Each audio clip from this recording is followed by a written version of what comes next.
ఈ మధ్య what I eat in a day, what I eat after working hours, before working hours అంటే videos వస్తున్నాయి కదా! నాకైతే భలే ఇంట్రెస్టింగ్‌గా చూస్తున్నాను ఎండ్ దాకా. సో, నేను కూడా what I eat in this birthday party video చేస్తున్నా. ఫస్ట్ అయితే వెళ్ళగానే స్నాక్స్ ఇచ్చారు. ఆ తర్వాత ఒక మాక్టైల్ ఇచ్చేసారు. సో, అది కూడా వేసేసా.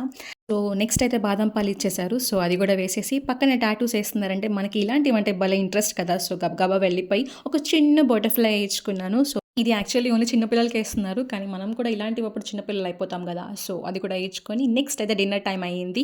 సో, ఇదైతే బఫే పెట్టారు. సో, ఎంత కావాలంటే అంత మొహమాట పడకుండా తినొచ్చు. అదే కదా బెనిఫిట్ బఫేస్‌తో. నేనైతే సూప్‌తో స్టార్ట్ చేసి లాస్ట్ ఎండ్ దాకా మొత్తం అన్నీ ట్రై చేశాను. నాకైతే మామిడికాయ పప్పు సూపర్‌గా నచ్చింది. అన్నట్టు ఒక విషయం అడుగుదాం అనుకుంటున్నా. నేను కూడా what I eat in a day videos చెయ్యనా? చేయాలనుకుంటే కమెంట్ సెక్షన్‌లో కమెంట్ చేసేయండి. సో, ఇంక లాస్ట్‌గా గులాబ్ జామున్‌లో వెనిల్లా ఐస్ క్రీమ్ ఏసుకొని తినేసి ముగించేశాను. అంతే మరి video. Bye bye. Please do subscribe for more videos.